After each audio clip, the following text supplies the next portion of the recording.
Good morning. This is HBM's Crypto-Corner for Monday, May 11th, 2015. I know I normally do this show on Tuesdays, but I decided I'd go on ahead and do it a day early and present it to you guys a day early. But I've just decided I'd do it differently this week. Because, yes, this upcoming weekend, is the Ohio Bigfoot Conference. Just a few more days. I mean, we're not talking weeks anymore. We're not even talking months. We're talking days. And I'll be leaving from here on Thursday and heading to Akron, Ohio. Going to catch a ride in Akron and head to Salt Fork on Thursday evening. And I'm looking forward to it. Now, one of the speakers is going to be at the Ohio Bigfoot Conference this weekend is Jim Sherman of BFRO, Michigan. And he's gotten some very interesting recordings. One of them asks, "Do Sasquatch speak? You be the judge."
Once again, experiencing some technical difficulties. Please stand by, folks.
Next, we have from the Bigfoot Crossroads blog and website, the Great Bigfoot Debate.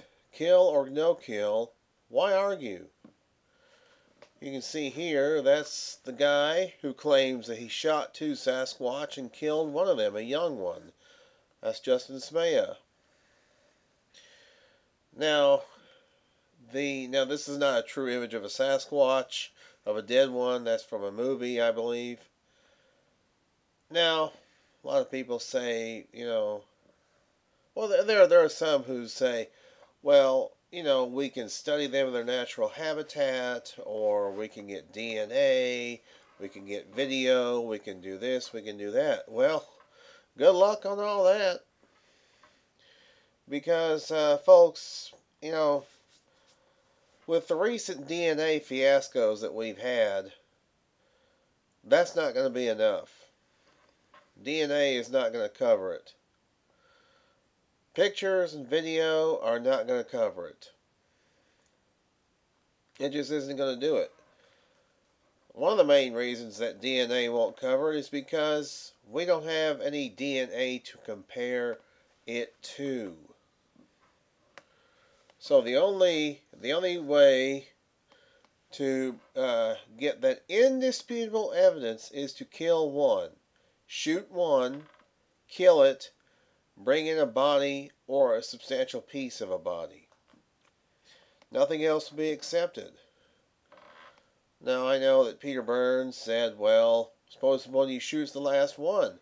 Well, Grover Krantz simply responded to that by saying, well, if that happens, so what? If they go extinct, it doesn't make any difference. And we have thousands of species that have gone extinct, and, in the past, there's nothing we can do about it. And if this animal or this species remains unaccepted, then who cares if they become extinct? There are those who argue, well, there's not a great deal of them. There's not a big population of them. The population isn't large enough, they insist. Well, how do we know this? How exactly do we determine that? How do we really know? We really don't know. No, you have to bring in the physical evidence. There has to be something substantial for the scientists to sit up and take notice. And it'll also, I think it will vindicate a lot of people who have actually seen these creatures but didn't have any evidence to back that up. This article is very interesting, and a lot of people a lot of people think that Sasquatch are more like Harry and the Hendersons. Oh, you can go up to them and hug them. Oh, they're the forest people. They're so wonderful. Oh, all these hippy dippy types, these new age hippie types who think that they can just walk up to a Sasquatch and hug it and caress it and also you have the more lunatic fringe among us who think that they teleport and that they mind speak and all that stuff.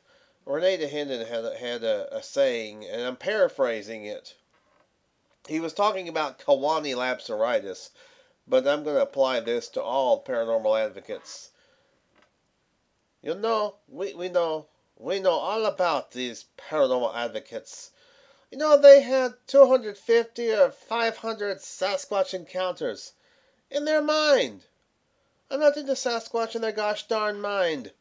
I'm into Sasquatch in the bush on the ground. Look, how many Sasquatch they have in their head. Look, I don't want to hear about it. And I had to clean up the language because he didn't say gosh darn. But I want to try and make this a family show. So I chose to I chose to say gosh darn instead of the other. But that was how Rene felt about the paranormal advocates. And he's correct. He's right. I mean, the more we debate this issue, which is really a non-debate if you ask me, the more we have, the more we continue to go day by day without the proof we need. Now, I know someone is going to say, well, I don't need proof. I've seen it. I don't need the proof. Well, that's fine. You may not need the proof, but science does. And, I have no problem with somebody bringing a dead one in. Would I do it myself? I don't think so. I don't think I would do it. But I have no problem with somebody else doing it. That's why I'm pro specimen. Hey, listen, I'm no good with guns. I admit that. I never even gone hunting. Mainly because I'm squeamish. I'm very squeamish. But no, somebody's got to bring in a body or a piece of a body. And don't do what Rick Dyer did, and give it to Tom Biscardi. Or, go around the country with a supposedly dead body and make yourself out to be a fool. Turn it over to the proper authorities. Get somebody in on this like Jeff Meldrum or John Bindernagel or Todd Disotell or Haskell Hart. Those would be some good scientists to...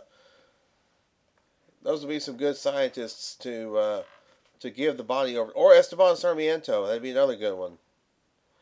Do this right. If you have a dead one, if there is a corpse somewhere out there, and somebody knows where some bones are, perhaps.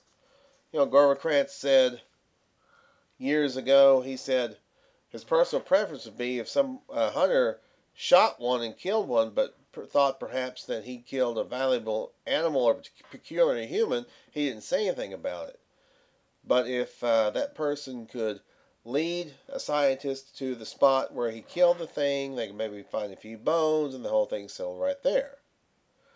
If we don't find such evidence, then the only way to do it is to kill one. But only kill one. Don't make this a habit. Don't slaughter every single one of them. I think you have to bring one in. I think that's all it'll take. Okay, anyway, next, the truth about giant skeletons in American Indian mounds and the Smithsonian cover-up. Now look at this large skeleton. It's mummified. Found in California in 1895. We're talking skeletons that range in size from 7 feet to well over 18 feet in length. Now, Jim Vieira, this is the guy. He was part of a series, or a little short limited series that was on History Channel last year with his brother. I think his brother's name is David Vieira. And the series was called Search for the Lost Giants. And they were looking for, they were looking for burial mounds. They were looking for burial chambers of these large skeletons, of these large giants.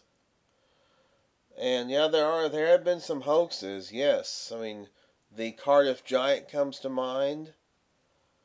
But the majority of reports, of people finding these things is very fascinating. There's a book by Lauren Coleman and Mark A. Hall called True Giants, Is Gigantopithecus Still Alive? And they talk about, large people and large entities. Robert Wadlow was a famous example. He was over, 9 feet tall. And the ironic thing is he died from a blister.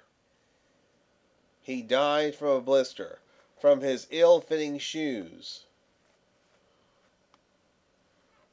So yes, there have been tall humans. There have been giant humans. It's happened. I mean, Manute Bol was over 7 foot. He was a big guy. The Big Show is a big guy. Andre the Giant was big. Great Khali, big guy. Huge. Giant Gonzalez was huge. He was well over 7 foot. Matter of fact, I believe he was taller than Andre the Giant. I mean, he was. I mean, these are huge people. And there have been some found in Arkansas. Now, some Sasquatch researchers think, well, perhaps these are Sasquatch remains that are being found in these Indian mounds. Some theorize that there's something about Sasquatch and Indian mounds that there's some kind of connection. Now, of course, people have some people develop the condition acromegaly, because acromegaly means it has something to do with the pituitary gland. Your pituitary gland causes you to grow and grow and grow. Now, the Big Show, Paul White, had his pituitary gland removed. But see, if you continue to grow and grow and grow, it can kill you. That's what happened to Andre the Giant. I mean, Andre was a fairly young man when he died. He was only, I think, 47 years old. Or 46, I believe it was. He was still a fairly young man when he passed away. And the ironic thing is, he was actually attending the funeral of his father. So, I mean, there have been giant humans. Have there been giant Indians? That's an interesting question. I really don't know. If there have been, then it would seem that it would make sense for them to be buried in Indian mounds. If this is Sasquatch remains, then perhaps somebody could find them. Maybe somebody could retest those skeletons and determine exactly what they are and what species or where they come from. I find it fascinating. Finally, Dr. Jeff Meldrum has been kind of busy. He's been working with Squatch Unlimited members Melissa Winadair, Rob Gaudet, and Todd Maximus Decidius Meridius. First name is Todd. I'm not going to reveal his last name. But he is working on a show called Cold Case Cryptids, or they're working on a show called Cold Case Cryptids. And the first preview, which unfortunately is now private, you can't watch it, unfortunately, was of a story out of right here in Mississippi, out of Meadsville, Mississippi, of a creature that was scaring people. And it was believed to be perhaps the same creature or a similar creature to one that was seen in Vicksburg, Mississippi. Now, Meadsville is probably, it may be 4.5 hours from here. And Vicksburg is about maybe 2 hours, 2.5 hours from here. So, yes, Mississippi does have a rich history of Sasquatch encounters. Whether people choose to believe that or not, I mean, we may not be one of the top 5 states, but we've still got our share of reports here in this state. And that's going to do it for this week's HBM's Crypto-Corner. We do want to thank everybody for tuning in, especially one of my biggest fans, Mick Siphon, who tunes in every week and usually leaves a comment. I haven't gotten a comment from him this week. Hope he's okay. Hope he's doing well. Maybe he'll put a comment on this video. But yeah, I really appreciate all the viewers that tune in to the show. But really, it's not about viewership for me. It's about getting information out there. And to me, that's a big responsibility. But anyway, I mean, yeah, the Ohio Bigfoot Conference is this weekend. I will be having videos. I will be posting videos here on YouTube. And then I'll be editing them all together into a big, huge conglomerated video. And it'll be called the first HBM's Crypto Corner Special 2015 Ohio Bigfoot Conference. And for those who are fans of Looking for Bigfoot, the Looking for Bigfoot News Hour, we'll be doing a live remote broadcast from the Ohio Bigfoot Conference next Sunday evening at 8 Eastern, 7 Central. I'll be live from the top floor of the lodge at Salt Fork State Park. And I do promise to have some special guests, by the way, for that show. So I'm really looking forward to it, and it's going to be a lot of fun. I mean, it's going to be a full, fun weekend. I think those of you who tuned into my last video saw me talk about the schedule of events. And it's going to be a full weekend, trust me. Only bad thing is it has to end. That's the only bad thing about the Ohio any conference weekend. It has to end. You wish you could be there for like a week or so. But yeah, it's going to be great. I'm looking forward to it. So until next week, which will be the HBM's Crypto Corner Ohio Bigfoot Conference 2015 special, y'all be good or be good at it. This has been HBM's Crypto Corner.